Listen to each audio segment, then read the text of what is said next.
اعوذ باللہ من الشیطان اللعین الرجیم بسم اللہ الرحمن الرحیم مشارق انوار الیقین فی اسرار امیر المومنین علیہ السلام۔ صفحہ نمبر 66۔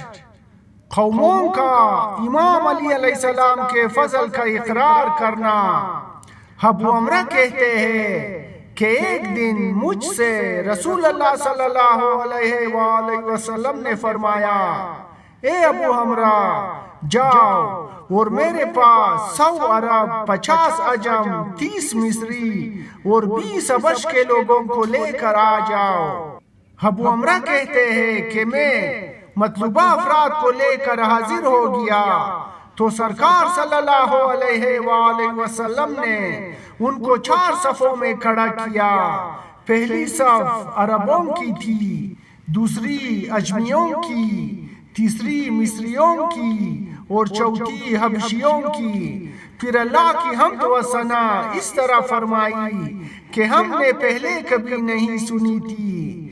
پھر فرمایا، اے عرب و عجم، مصر و حبش کے لوگوں، گواہی دو کہ اللہ وحدہ لا شریک ہے اور میں محمد صلی اللہ علیہ وآلہ وسلم اللہ کا رسول صلی اللہ علیہ وآلہ وسلم ہوں اور عبد ہوں، اور امام علی علیہ السلام امیر المومنین علیہ السلام ہے اور اللہ کے ولی ہے، اور میرے بعد میرے وسیع برحق ہے۔ سب نے یہ تینوں گواہیاں دیے۔ یہ سن کر سرکار صلی اللہ علیہ وآلہ وسلم نے 3 مرتبہ فرمایا، اے اللہ تو گواہ رہنا۔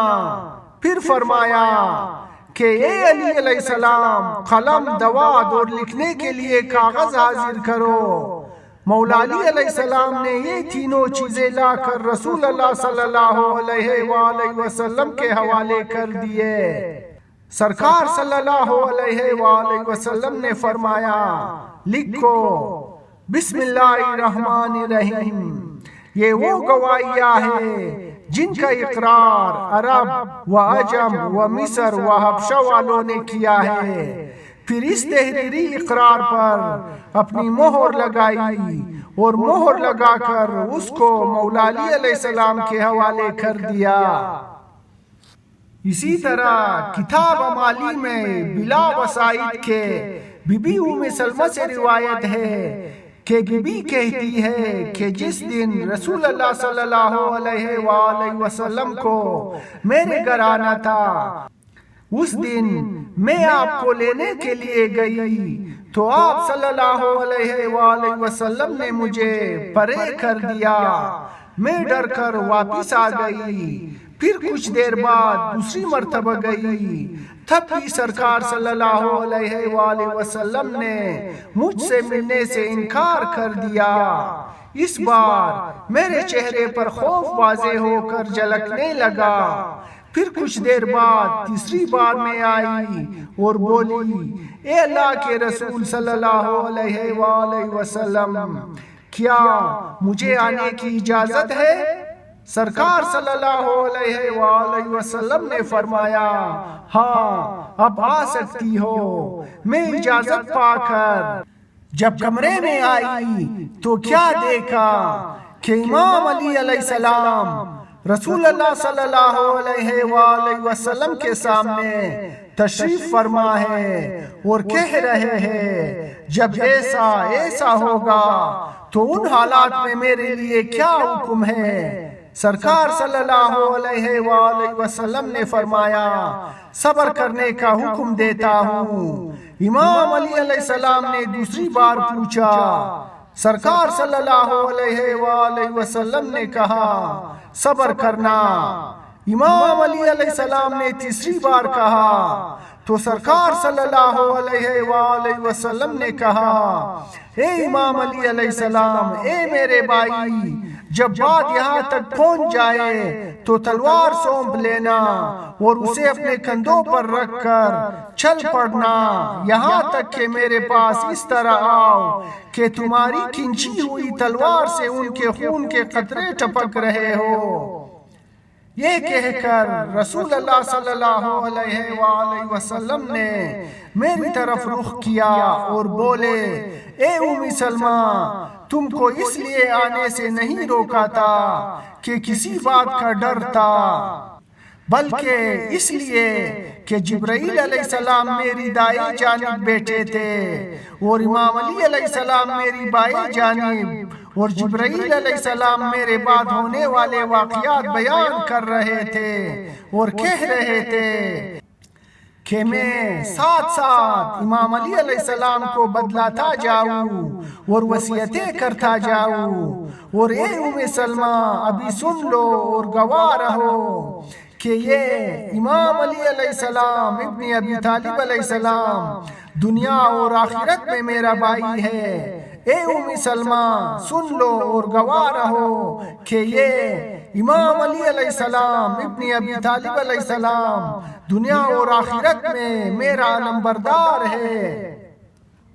اور انس بن مالک سے روایت ہے کہ رسول اللہ صلی اللہ علیہ وآلہ وسلم نے فرمایا، امام علی علیہ السلام اللہ کا خلیفہ ہے اور اس کا ولی ہے اور اس کی مخلوق پر اس کی حجت ہے۔ امام علی علیہ السلام کی اطاعت اللہ کی اطاعت ہے اور میری اطاعت سے ملی ہوئی ہے، پس جو اس کو پہچانتا ہے وہ مجھے پہچانتا ہے، اور جو اس کا منکر ہے وہ میرا بھی انکاری ہے۔ پھر رسول اللہ صلی اللہ علیہ وآلہ وسلم نے فرمایا، میں محمد صلی اللہ علیہ وآلہ وسلم، امام علی علیہ السلام، بی بی فاطمہ سلام اللہ علیہا، امام حسن علیہ السلام، امام حسین علیہ السلام اور امام حسین علیہ السلام سے 9 بیٹے، سب کے سب مخلوق پر اللہ کی حجت ہے۔ ہمارے دشمن اللہ کے دشمن ہے اور ہمارے دوست اللہ کے دوست ہے۔ امام صادق علیہ السلام کا فرمان ہے جو کہ آپ نے شیعوں کے ایک ہجوم کو ان پر سلام بھیجنے کے بعد ارشاد فرمایا، فرماتے ہیں کہ خدا کی قسم مجھے تمہاری بو سے محبت ہے اور تمہاری روحوں سے پیار ہے، میری تمنا ہے کہ تم لوگ ورع اور اطاعت خدا میں شدید کوشش کے ذریعے ہماری اعانت کرو۔ یاد رکھو کہ ہماری ولایت تک پہنچنے کا واحد رستہ ورع ہے۔ تم لوگ اس طریقے سے صرف ہمارے ہی نہیں بلکہ اللہ کے شیعہ ہو، اللہ کے انصار ہو، اور تم ہی پہلے والوں میں سبقت کرنے والے ہو اور تم ہی آخری لوگوں میں سبقت کرنے والے ہو، اور یہ سبقت دنیا میں ہماری ولایت کی طرف ہے اور آخرت میں جنت کی طرف ہے۔ ہم تمہاری جنت کے ضامن ہیں اور یہ ضمانت ہم نے تمہارے لیے اللہ سے بھی لی ہے اور رسول صلی اللہ علیہ وآلہ وسلم سے بھی لی ہے، لہٰذا جنت کے اعلیٰ سے اعلیٰ درجے کے لیے ایک دوسرے سے مقابلہ کرو۔ تم پاک و پاکیزہ ہو اور تمہاری خواتین بھی پاک و پاکیزہ ہے، ہر مومنہ جنت کی حور ہے اور ہر مومن صدیق ہے۔ اور سرکار امام علی علیہ السلام نے قمبر سے فرمایا تھا، اے قمبر میں تجھے خوشخبری دیتا ہوں،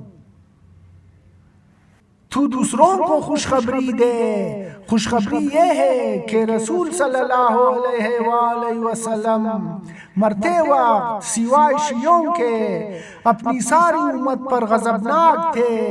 یاد رکھ ہر چیز تک پہنچنے کا ایک رستہ ہے اور ایمان تک پہنچنے کا رستہ شیعت ہے، اور یاد رکھ ہر شے کو قائم دائم رکھنے کا ایک وسیلہ ہے اور اسلام کے قیام کا وسیلہ شیعہ ہے، اور یاد رکھ کہ ہر چیز کا ایک شرف ہے اور اسلام کا شرف شیعہ ہے، اور یاد رکھ کہ ہر چیز کا ایک سردار ہے اور مجالس کی سرداری شیعوں کی مجلس کے پاس ہے، اور یاد رکھ کہ ہر چیز کا ایک امام ہے اور زمین کا بھی ایک امام ہے جس کے سبب زمین کو سکون و قرار حاصل ہے، اور زمین کا یہ امام زمین کا وہ ٹکڑا ہے جس پر شیعہ بستے ہیں۔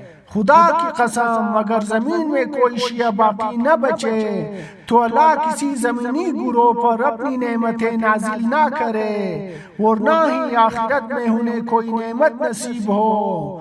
اگر تم عبادت اور ریاضت میں مصروف رہو تو بہت ہی اچھا ہو۔ یاد رہے کہ ہمارے شیعوں کی بصیرت میں اللہ کا نور کام کر رہا ہے اور وہ اسی نور سے دیکھتے ہیں، اور جو ہماری مخالفت کرتا ہے وہ اللہ کے غضب کی طرف پلٹ جاتا ہے۔